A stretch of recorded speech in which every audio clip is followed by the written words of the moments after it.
पिछली वीडियो में हमने देखा था कि अनमोल और उसके फ्रेंड्स गर्मी के छुट्टियों में हॉस्टल में रह गए थे और इनकी ट्रेन की टिकट 2 दिन बाद की थी। उस दौरान इन्होंने अपने रूम पे पार्टी करने का सोचा और पार्टी करते हुए इन्होंने नेगेटिव चीजों का मजाक बनाना शुरू कर दिया, उनको छेड़ना शुरू कर दिया। फिर जब उन चीजों ने इनके साथ मजाक करना शुरू किया तो इनका क्या हाल हुआ, कैसे ये अपने ही हॉस्टल में फंस के रह गए, क्या ये यहाँ से निकल पाएंगे, क्या इनकी कोई मदद करने के लिए आएगा या फिर इनकी रात में ही इसी तरीके से मौत हो जाएगी जैसे इस घर में, इस बिल्डिंग में रह रहे बाकी कुछ लोगों की हुई थी। हेलो फ्रेंड्स, मैं हूं संजना और आप देख रहे हैं थ्रिलिंग स्टोरीज। आपको इस चैनल पे रियल हॉरर स्टोरीज और क्राइम स्टोरीज देखने को मिलती हैं। तो आज की जो स्टोरी है वो मेरे एक सब्सक्राइबर जिनका नाम अनमोल है, उन्होंने ही भेजी है। तो चलिए शुरू करते हैं हम आज की स्टोरी। दरवाजे पे नॉक की आवाज सुन के ये सारे लड़के घबराहट के मारे दरवाजा खोलने के लिए चले गए। गेट खोलते ही इन्होंने जो देखा उसे देख के इन सब के होश उड़ गए थे। गेट के बाहर विवेक खड़ा था। अब ये इतना डर गए कि विवेक तो अंदर हॉल में कोने में बैठा हुआ है, तो ये कौन है। इनको कुछ समझ नहीं आ रहा था कि क्या करे, कहाँ जाए। तभी विवेक हंसता हुआ रूम के यानी इनके बिल्डिंग के अंदर आता है और वो हॉल में ही पता नहीं कहाँ चला जाता है। ये भागते हुए उसके पीछे आ रहे थे, तभी उन्होंने देखा कि रॉमी अपने बेड पे सोया हुआ है और उसके चारों तरफ बहुत सारे लोग खड़े हैं। वो सारे ही अजीब तरीके के थे। किसी की हाइट कम थी, कोई लंबा था, किसी के हाथ जमीन को छू रहे थे, किसी का सर जरूरत से ज्यादा बड़ा था। मतलब वो सारे अजीब थे। वो ना इंसान थे ना ही जानवर लग रहे थे। पता नहीं वो कौन थे। जैसे ही ये सारे लड़के रोमी के पास पहुंचे वो लोग गायब हो गए। इनकी हालत खराब हो चुकी थी। इनको समझ ही नहीं आ रहा था कि किससे मदद मांगे, आखिर ये ऐसा हो क्या रहा है। इनको इतना तो अंदाजा हो चुका था कि जो गलती इन्होंने की है वो बेहद ही भयानक है और इसी की सजा अभी इनको मिल रही है। फिर विवेक इनके पास आता है और कहता है, अभी तो 2 ही बज रहे हैं, अभी तो पूरी रात बाकी है, मुझे और पीनी है, चलो और मेरे लिए शराब का पैक बनाओ। इतना सुनते ही अनमोल और बाकी लड़के विवेक के साथ उस रूम में चले गए, बेड पे बैठ गए। अनमोल को इतना तो अंदाजा हो चुका था कि अभी रात में कुछ भी नहीं हो सकता, ये किसी को आवाज नहीं लगा सकते। अब जो होगा वो सुबह में ही होगा, अगर ये जिंदा बच पाए तो।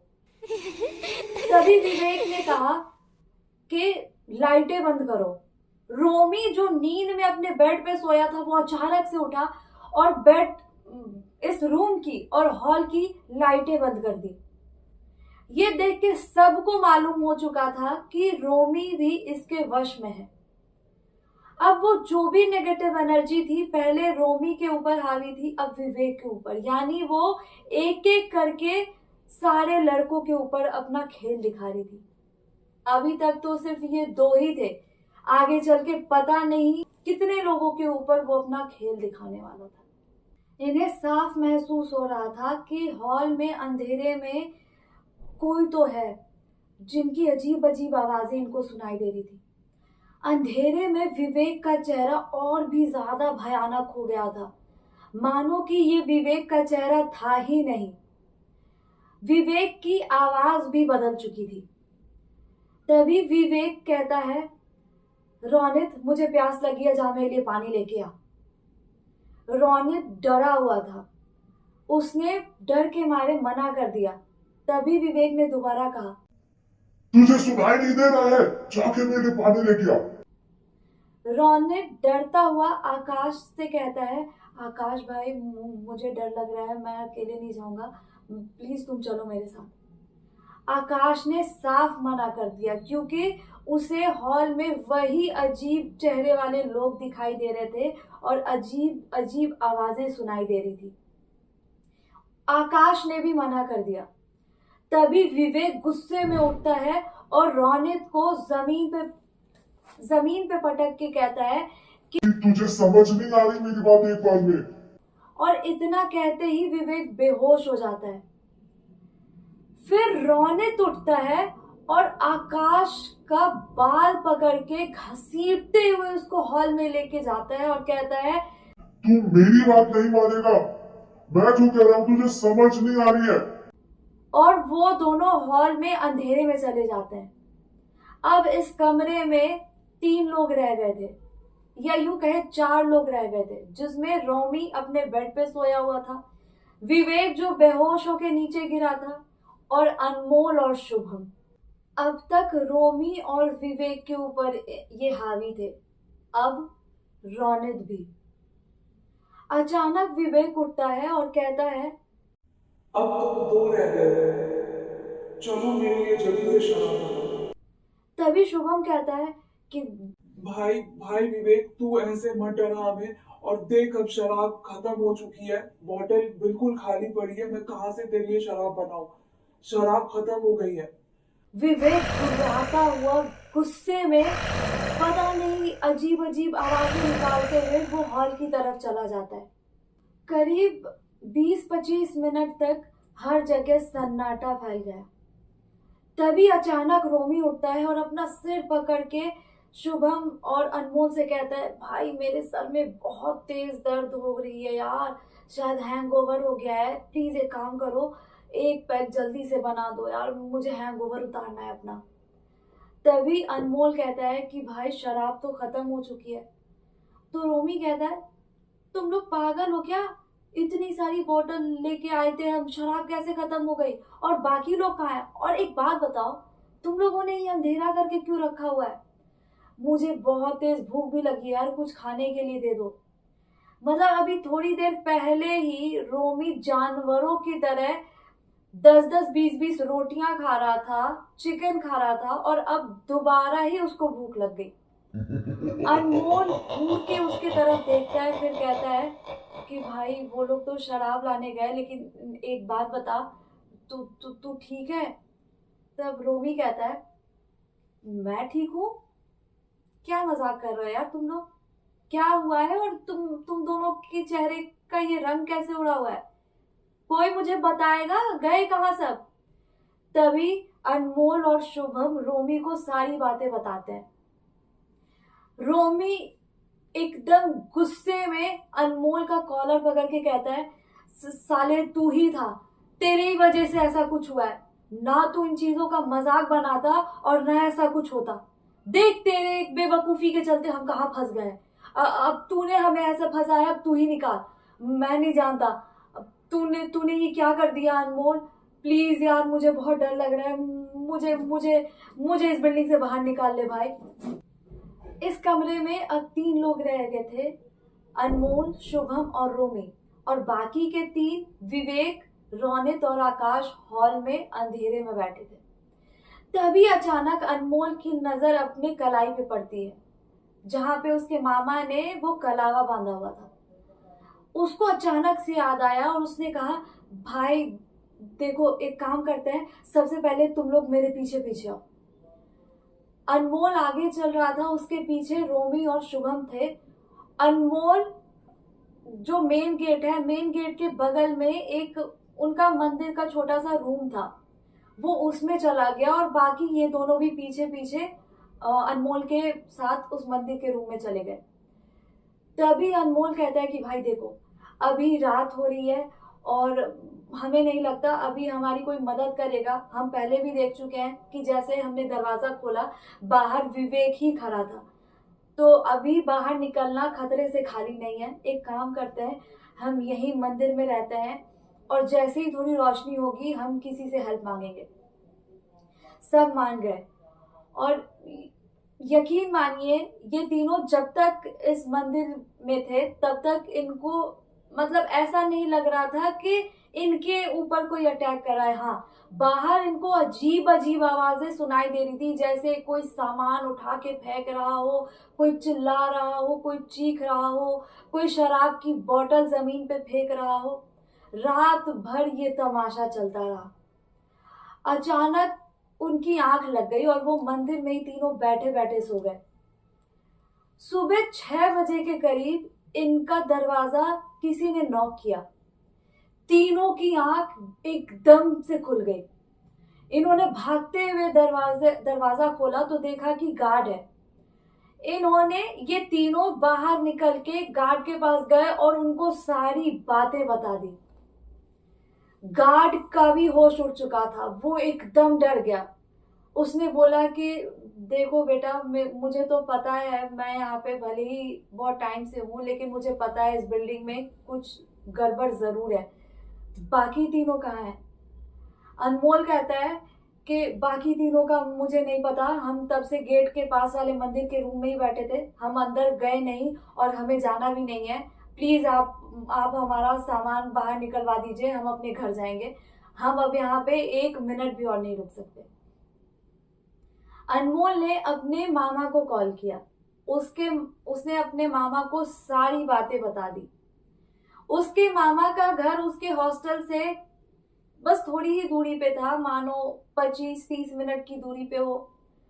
वो अपने साथ एक पंडित जी लेके आए। अब वो कोई पंडित जी थे या कोई तांत्रिक थे ये तो पता नहीं, लेकिन कोई ऐसे ही शख्स को लेके आए। जैसे ही वो दोनों हॉस्टल में कदम रखते हैं, वो जो पंडित जी थे उन्होंने साफ बोल दिया कि यहाँ पे बहुत ही भयानक एनर्जीज यानी भयानक आत्माएं रहती हैं और ये यहाँ पे उनका ही वास है। तुम लोगों ने क्या किया था? तभी शुभम और रोमी ने मिलके पिछली रात की सारी बात उनको बता दी।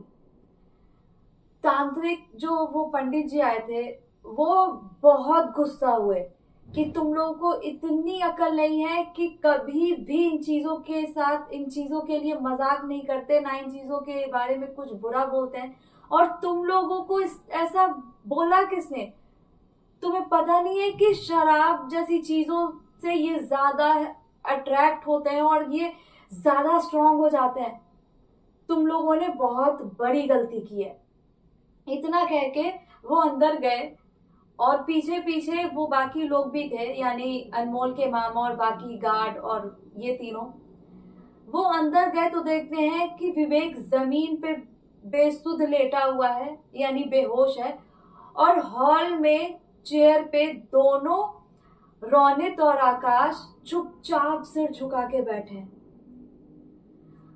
उन पंडित जी को कम से कम 3-4 घंटे लगे। उन्होंने यहाँ पे पूजा वगैरह की, 6 लड़कों को सामने बैठाया, कुछ चावल वगैरह का यूज करके, पता नहीं कुछ तो होता होगा, अब ये तो मुझे नहीं पता, लेकिन हाँ मुझे ये पता है कि कुछ चावल से उन्होंने कुछ पूजा वगैरह की। तब जाके 3-4 घंटे के बाद जो बाकी तीनों थे वो नॉर्मल हुए। और अनमोल, रोमी और शुभम को तो चीजें याद भी थी। विवेक, रोनित और आकाश को पिछले रात की कोई भी बात याद नहीं थी। वो उल्टा इनको कह रहे थे कि हम ऐसे कैसे बैठे थे, तुम लोग हमें छोड़ के कहाँ चले गए थे। उनको कुछ भी याद नहीं था। उन पंडित जी ने कहा कि तुम लोगों का अब यहाँ रहना खतरे से खाली नहीं है, और तुम लोगों का क्या, यहाँ पे अब किसी का भी रहना खतरे से खाली नहीं है। एक काम करो, तुम लोगों ने जो कपड़ा पहना है, सिर्फ ये कपड़ा और अपने साथ जो तुम्हारी किताबें और इलेक्ट्रॉनिक की चीजें हैं वो अपने साथ ले लो। बाकी जितने भी कपड़े हैं तुम्हारे, इवन एक रुमाल का टुकड़ा, वो भी यहाँ छोड़ दो। जो पहन रखा है उसके अलावा कोई भी कपड़ा यहाँ से तुम्हें लेने की जरूरत नहीं है, गलती से भी नहीं। बाकी सारा सामान लेके और अभी यहाँ से निकल जाओ। इस बात को 4-5 साल बीत चुके हैं और अनमोल बताता है कि अब भी वो जो बिल्डिंग है वो सील है, और उस बिल्डिंग के मेन गेट पे एक बड़ा सा ताला है जिसके ऊपर कुछ धागे वगैरह बांधे गए हैं और वो बिल्डिंग सील है। और आज भी वहां के लोगों को आसपास उस बिल्डिंग से रोने, चिल्लाने और कुछ सामान वगैरह फेंकने की, सामान पटकने की आवाज सुनाई देती है। अब वहां पे कोई भी नहीं रहता। कैसी लगी आपको आज की ये स्टोरी, मुझे कमेंट सेक्शन में जरूर बताइएगा। मैं आपको हमेशा कहती हूँ कि इन चीजों को मानना ना मानना वो आपके ऊपर है, लेकिन कभी इन चीजों का मजाक नहीं बनाना चाहिए, वरना क्या पता आपके साथ भी कुछ ऐसा हो जो अनमोल के साथ हुआ। इन चीजों को डिनाई कभी मत करिए, ना इन चीजों का मजाक बनाइए। ये स्टोरी वैसे तो मेरे सब्सक्राइबर ने भेजी थी और उन्होंने अपनी रियल स्टोरी मुझे भेजी थी, लेकिन अगर आपको ये रियल नहीं लगता है तो आप इस कहानी को एक कहानी के तरह ही सुनिएगा। वीडियो अगर अच्छी लगती है तो इसको लाइक करिएगा, चैनल को सब्सक्राइब, दोबारा मैं कह रही हूँ चैनल को प्लीज सब्सक्राइब करिएगा। आप वीडियो देखते हैं लेकिन सब्सक्राइब करना भूल जाते हैं। आपको पता है वीडियो बनाने में सच में बहुत मेहनत लगती है, तो प्लीज आप चैनल सब्सक्राइब कर दीजिएगा, ताकि मुझे लगेगा कि शायद मैं अच्छा कर रही हूँ और ऐसे ही आपके लिए अच्छी अच्छी स्टोरीज लेके आऊं। चलिए अब हम मिलते हैं एक अगले नए वीडियो में, तब तक के लिए बाय एंड टेक केयर।